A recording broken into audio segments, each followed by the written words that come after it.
हत्या हो गई, पुलिस तय तक नहीं पहुंच पा रही थी। देखिए, अभी ये चुनाव, जैसे आप लोग जिला पंचायत का चुनाव है, आपसी रंजिश है।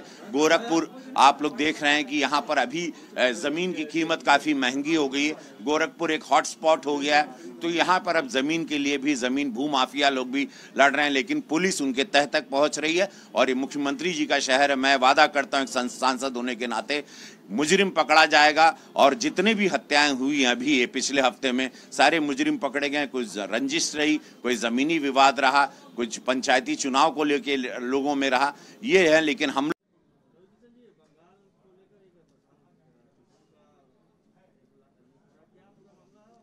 देखिए, सच्चाई बाहर आ गई। यही प्रशांत किशोर जी ममता जी के राइट लेफ्ट हैंड, उनके ब्रेन हर चुनाव में रहें, और वही उनकी आवाज़ जो आज लीक हुई है और उसको हर चैनल दिखाई दे रहा है। आपके चैनल ने भी सवेरे दिखाया है इसको, तो इससे ये पता चल रहा है कि उन्होंने साफ शब्दों में कहा है कि ममता जी हार रही हैं। ममता जी बुरी तरह हार रही हैं, इसलिए कि उन्होंने एक समुदाय, वहाँ मुसलमान समुदाय के लिए उन्होंने हमेशा एक आवाज़ उठाई, या जो भी किया, या एक तुष्टीकरण किया, ध्रुवीकरण किया, जिसके लिए हमेशा भारतीय जनता पार्टी पर एक अनासे आरोप लगता है कि हिंदुत्व की राजनीति करती है। लेकिन आज एक बात सत्य सामने आ गई सबके कि ममता जी बुरी तरह हार रही हैं। खुद उनके लोग, और वो पूरा चैट लीक हुआ है, पूरा देश सुन रहा है। चौथे चरण का चुनाव भी है, वोटिंग बहुत बम्पर हो रही है। और ये मैं चूंकि उस चुनाव से यहाँ आया हूँ, इस वक्त गोरखपुर हूँ अपने संसदीय क्षेत्र, तो मैं आपको बता रहा हूँ जो मैंने रूबरू मेरी अनगिनत सभाओं में देखा, वहाँ पर ममता जी के आतंक से, ममता जी के टीएमसी के गुंडों से, वो भय से, और वहाँ पर आज तक कोई भी 10 साल में एक विकास नहीं हुआ, उसकी हार हो रही है। और आज ये सामने वीडियो ऑडियो भी आ गया है, तो ये सारी चीज़ें आ गई कि खुद टीएमसी और टीएमसी के लोग और उनके जो ब्रेन्स माने जाते हैं, जो उनके एडवाइज़र्स थे चुनाव में, उन्होंने लोग भी आज एक्सेप्ट कर लिए हैं। और वो सीक्रेट चैट्स था कि ममता जी बहुत बुरी तरह हार रही हैं, 2 मई को दीदी गई।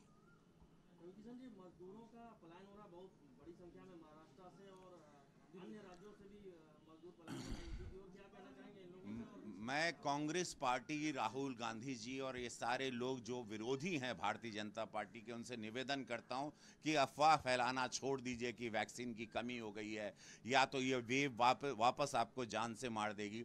परसों यशस्वी प्रधानमंत्री नरेंद्र मोदी जी के भाषण पर सबको गौर करना चाहिए। उन्होंने साफ शब्दों में कहा है कि देश लॉकडाउन की तरफ नहीं जाएगा, यहाँ पे सिर्फ एक कर्फ्यू लॉकडाउन होगा, उसको कोरोना कर्फ्यू कहा जाएगा, और उसका समय है रात को। तो ये आप लोग जहन से निकाल लें, जितने भी हैं मेरे यहाँ उत्तर प्रदेश या बिहार के लोग, आप लोग ध्यान से सुने। जितने भी मजदूर भाई बहन हैं, कि आप लोगों को कहीं राज्य छोड़ने की ज़रूरत नहीं है। रात के समय पर कोरोना कर्फ्यू है, ये लॉकडाउन नहीं है। देश लॉकडाउन की तरफ नहीं जा रहा है। हमारी स्वदेशी वैक्सीन्स बन रही है, उसकी मात्रा भी ज़्यादा। अचानक हर जगह पर सेंटर्स पर जहाँ पे 100-200 लोग आते थे, अब 1000 की मात्रा में लोग आने लगे, तो वैक्सीन्स कम हो गई। लेकिन हम लोग इतने सक्षम हैं कि हम लोग पर्याप्त अपने वैक्सीन्स के डोज बनाएंगे, और देश के हर नागरिक को वैक्सीन लगेगी। घबराने की, पैनिक होने की ज़रूरत नहीं, पैनिक बटन मत दबाइए।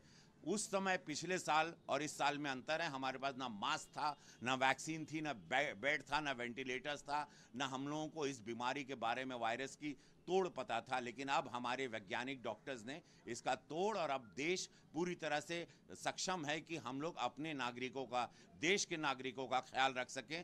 पैनिक होकर कहीं भागने की किसी राज्य में ज़रूरत नहीं है, अपने गांव आने की ज़रूरत नहीं है। आप जहां हैं वहीं रहें, वैक्सीन लें, सोशल डिस्टेंसिंग का पालन करें, मास्क ज़रूर लगाएं।